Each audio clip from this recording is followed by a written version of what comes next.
Go. Yeah, we've got two new crop of the new deputies in the States here, but there's one of the father of the house, the senior member of the government, is gone missing, but nobody seems to want to talk about it. What do you make of it? Well, I mean, there has been an issue, and whilst there have been lots of comments and letters in the newspaper, for example, about Senator Syvret being missing from the island, and letters on both sides, I think it has to be said, comments on the radio, there has been a marked silence in the States. Certainly yesterday there was, and that's part of the rationale why I asked for the Senator to be defu excuse, because I said he's in London currently seeking political asylum, and it hadn't been mentioned before that.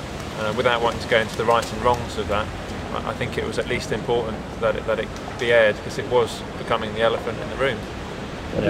Yeah, we've talked about it a little bit just before answering your question, and I think one way forward would be to ask Senator Syvret to send a statement in explaining his position, and then we could obviously discuss whether that statement is read out, and if it is read out, then discuss what he says. But it has to be opened up, because he does have serious concerns, and I explain to my constituents quite often now what those concerns are, and they say crumbs. So there's issues there that we have to look at. Of course, I mean, in a particular sense, he is your elected representative as well, so you can try and look at it through the electorate's eyes. Do you not see some personal reason why you think this matter ought to be discussed? That's an interesting point, actually, Mike, because we're in the States and there's 53 of us and we sit there in a circle and so on, you kind of stop thinking that those 12 guys opposite and your constable is your representative, which is quite amusing. It's a good point, and so I'm rethinking whether I shouldn't have managed to find time in a busy schedule to go and listen to the hearings in the magistrates' court. I mean, you're always busy, so it's like, well, do I do this or this or this or this? And I didn't do it because I knew I would read about it in the JP, which might not be the best source. And also you can ask Stuart what was said and so on anyway. But yeah, I mean that's I'll take that point actually. That he is one of my representatives. He was the poll topper, so when he got elected, so. Indeed, he was. I personally hope that Senator Syvret stands again, purely just out of curiosity, because I really want to see where the public stands on the issues. I think there's a general feeling that things have become personalised in a way they shouldn't have. We know that Jersey thrives on personality politics. Historically, it has. I think we're moving away from that, and I believe even Senator Syvret himself regrets partly that Jersey is in that situation. He sees the need for actually party politics, or at least coalitions, to be formed if we're going to move forward and have any kind of sensible dialectical politics in Jersey. That's perhaps one of the ironies, but I think he does raise some very significant issues. If we can actually take the personalities out of it, take the divisiveness out of it as well. My understanding is the reason he's gone to the UK to seek asylum, the real issue, is because he wants to plead the public interest defence in court, and he's not being allowed to do that in Jersey.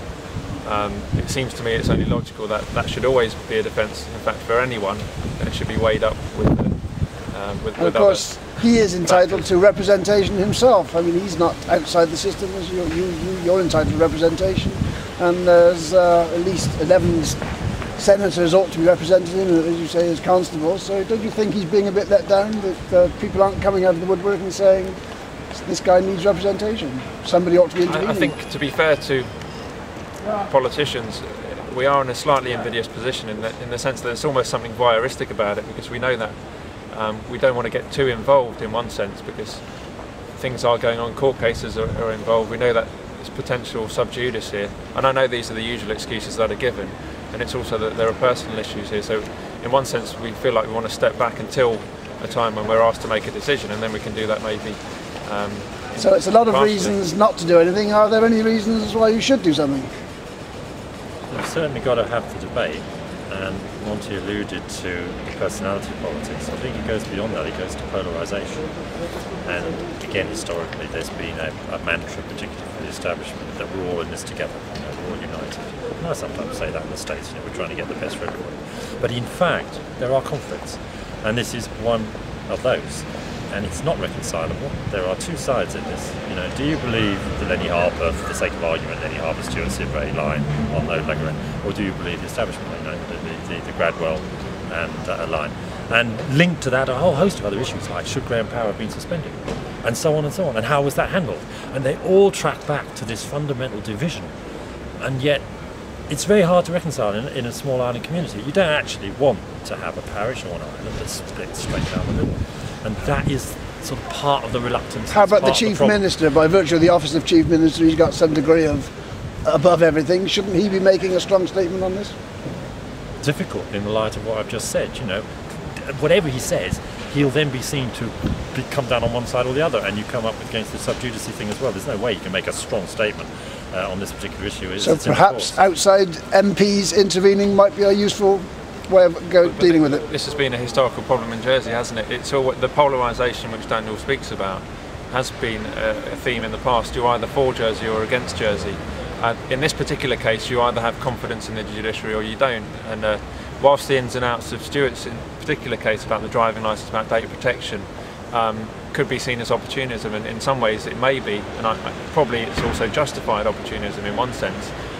That's the heart of the debate. Is our judiciary legitimate? We're having a review into it in the States. It's not been given necessarily the priority it should have been given. But that's the question. Do we need the UK to step in? Do we want the UK to step in? Surely we don't. That's not the ideal situation. So we really have to look at reforming ourselves about our institutions and our constitution. And if we can't do it ourselves, then it may be necessary for the UK to step in. But God forbid we should ever get to that place. Yeah, my understanding is that there is a review being conducted by some House of Commons committee or other into our judicial processes. That's my understanding, and it'll be very interesting to see what they come up with. That might be one reason why Stuart's over there now, actually, come to think of it. Thank you, gentlemen.